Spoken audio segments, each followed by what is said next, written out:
на твојата тезга може да се најдат интересни сакси со различни видови на цвеќиња. Дали може да ни кажеш нешто повеќе околу ова, од целата подготовка и процесот како течеше подготовката? Да, ова се црепчиња кои рачно се изработуваат, меѓутоа цвеќето е од типот на седуми и сукуленти, тоа се минијатурни цвеќиња со помал раст, односно повеќето се од фамилијата на кактуси, отпорни на на пониски температури. Цреповите се изработуваат, основата им е цемент, меѓутоа постојат повеќе техники на изработка на овие црепчиња.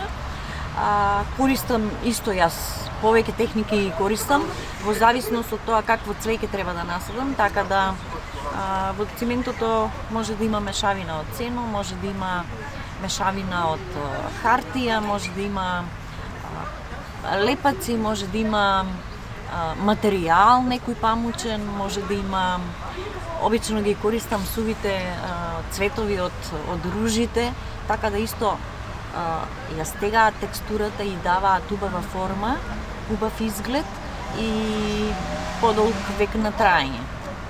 Кој е вашиот совет за одгледување на цвеќиња, кон сограѓанките? Да, цвеќето е многу благородно растение, значи си бара внимание, навистина бара внимание, меѓутоа знае да ви израдува, знае наутро да ви го направи денот убав, да се дружите со него е многу благородно и убаво наутро кога ќе се разбудите, кога ќе видите кое цвеќе пуштило ново гранче, ново цветче, така да убаво е, во секој случај убаво и според мене тоа е една и најубава терапија за секого. Што бараат најчесто велешанките на овој великденски базар? Кое цвеќенце највеќе така ги интересира? Секогаш се интересираат за условите,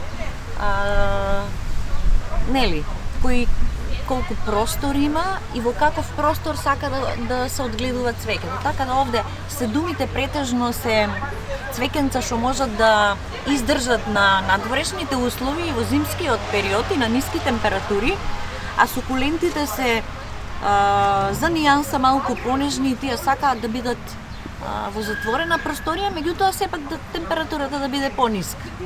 Така да секој според можностите.